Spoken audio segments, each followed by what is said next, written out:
Now, ladies and gentlemen, I think we all enjoyed hearing from Zach Goldsmith earlier, didn't we? Didn't we? Now, I'd like to invite Labour's candidate for Mayor of London, Sadiq Khan, to join me on the stage. Ladies and gentlemen, Sadiq Khan.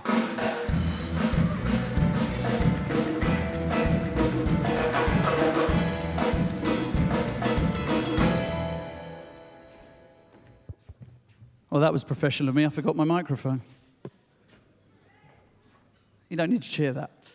Okay, now, I'll ask you the same question I asked Zach, which is, what do you think qualifies you best to be the next Mayor of London? My good looks. No. Should have gone to Specsavers. So look.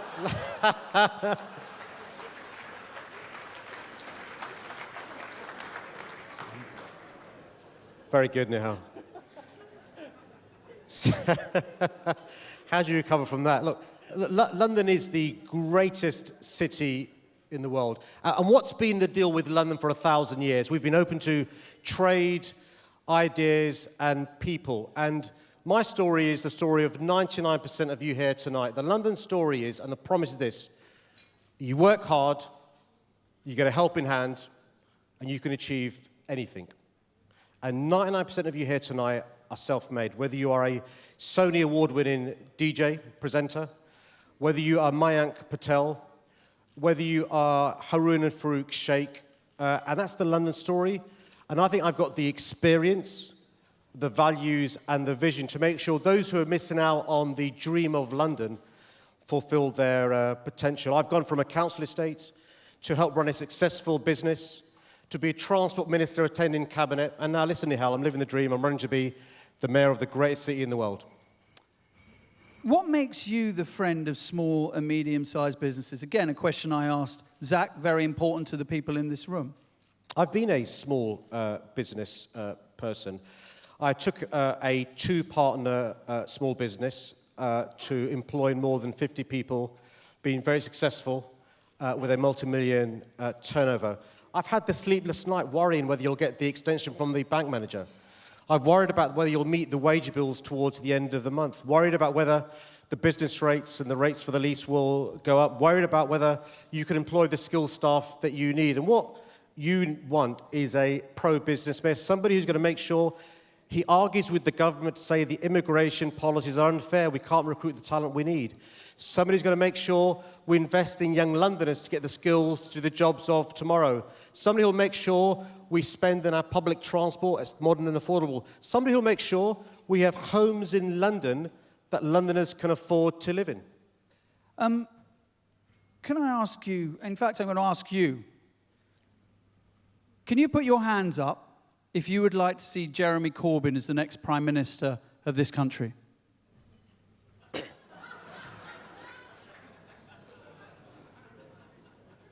Part of the reason, thank you to Jeremy Corbyn and his friend who are sitting over there. I just saw two hands go up in this room. Hey, Sebastian, good to see you, mate. And you are one of the reasons why Jeremy Corbyn is the leader of the party. You are the one that put him forward. This room clearly has no love for Jeremy Corbyn.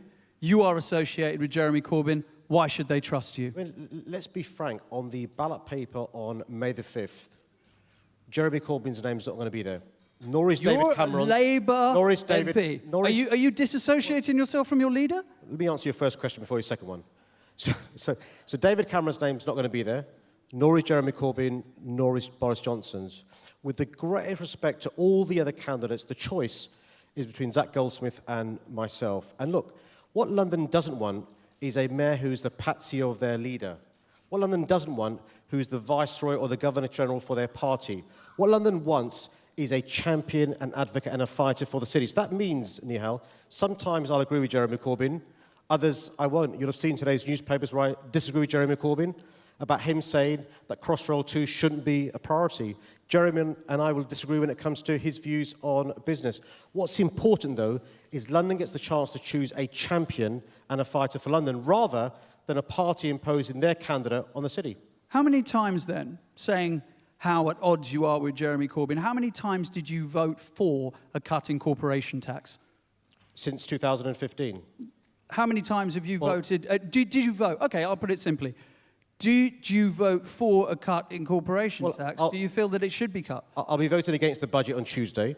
So that's against the cut in corporation tax? That's the reason why Ian Duncan-Smith has resigned. So Ian Duncan-Smith will probably be joining me in the lobbies on Tuesday. But look, Neil, one of the great things about running for Mayor of London is you're no longer bound by collective responsibility. I'm going to stop you there because you said, why don't you let me answer the first question before the second question? I've now asked you another question and you've just completely ignored it. Corporation tax, it has been cut. That helps a lot of people in this room. Are you for that? Would you like to applaud the Chancellor for cutting corporation tax? Well, look, I'm not in favour of increasing corporation tax. But if there's a choice... What about cutting it? But if there's a choice between cutting business rates and cutting corporation tax, I choose cutting business rates over corporation tax. So you are, just to be clear, against cutting corporation tax. I just want to get that very clear. I know you said you wanted it to stay... If the choice is between cutting business rates... So it's gone down cutting corporation tax, yeah. I cut business rates. But it's gone down to 17%. Do you applaud that? Yeah. Okay. We got there in the end, didn't we, ladies and gentlemen? Now, talking about numbers, you seem to think that if you freeze fares for Londoners, that you will save... that it will cost only £450 million. That's a lot of money. Right, it's a lot of money. TfL have gone on the record to say that they think they will lose £1.9 billion in revenue with your policy. Who's lying? Well, nobody's lying. Let me explain how I reached my figures and how they reached their figures.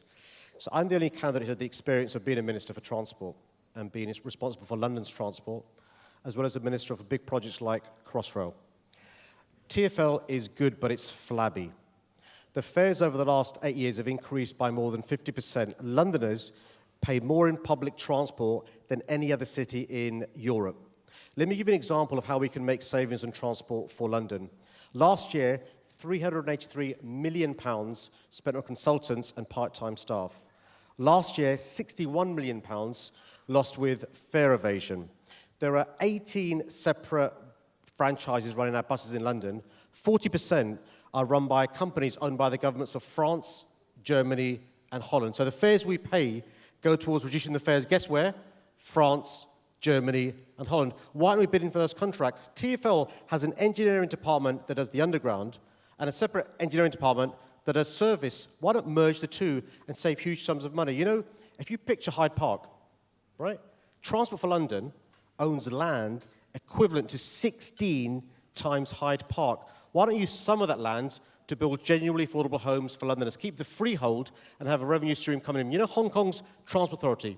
Hong Kong's Transport Authority raises more money through clever use of property than by fares. So I'm saying my fully funded fares package, we can freeze the fares over the next 4 years, you're paying not a penny more. Now, the TfL assumption of the £1.9 billion is based on an assumption of increasing fares over the next 4 years by more than £1,000. It's based on a 5-year business plan and based on an inflation rate higher than the Bank of England, and I don't agree with them. I mean, your numbers are assumptions as well, in the sense that... No, TfL agreed with my numbers. By the way, TfL's commissioner, Mike Brown, went on LBC radio a couple of weeks ago and said he can see how my numbers are reached.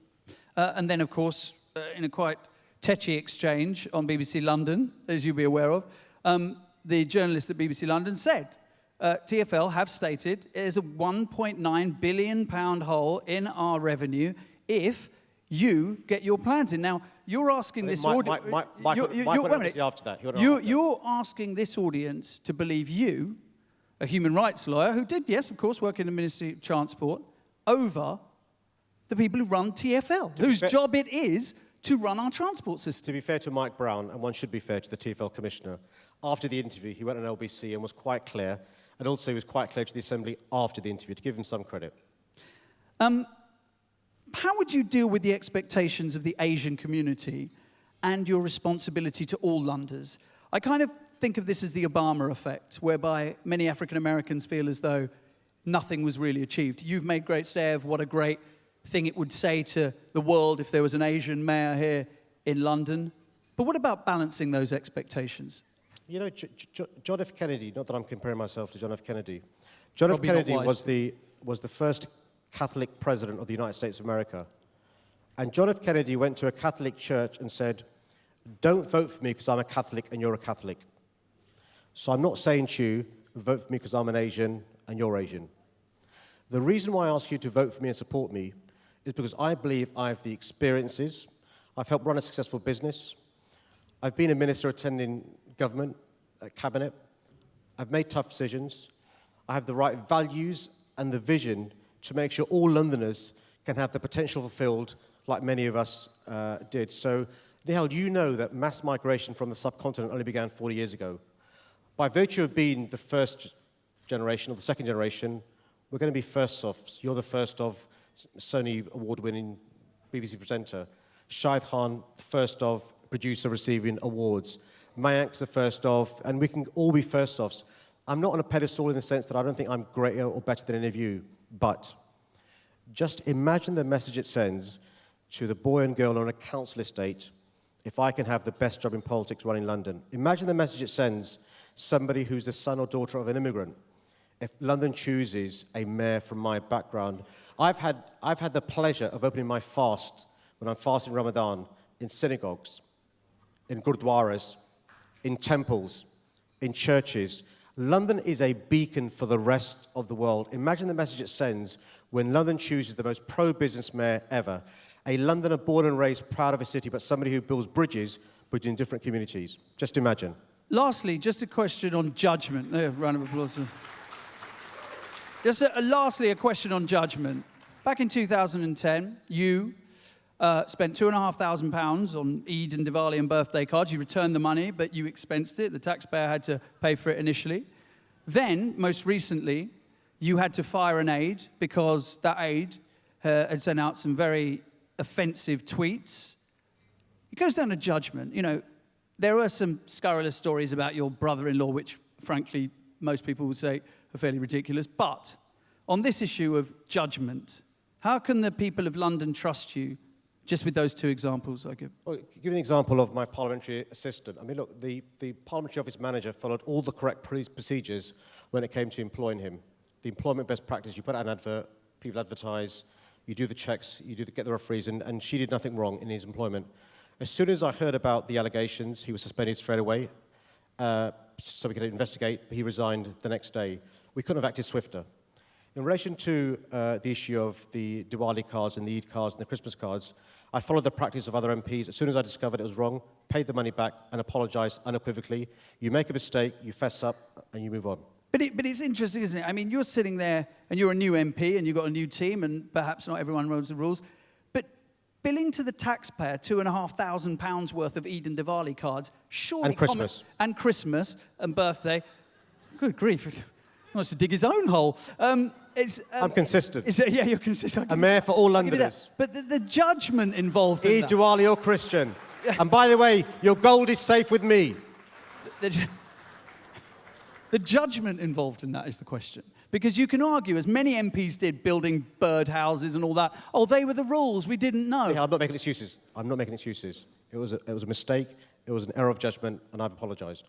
I'm not making excuses. All right, that's all we got time for. Ladies and gentlemen, Sadiq Khan. Thank you very much. Cheers.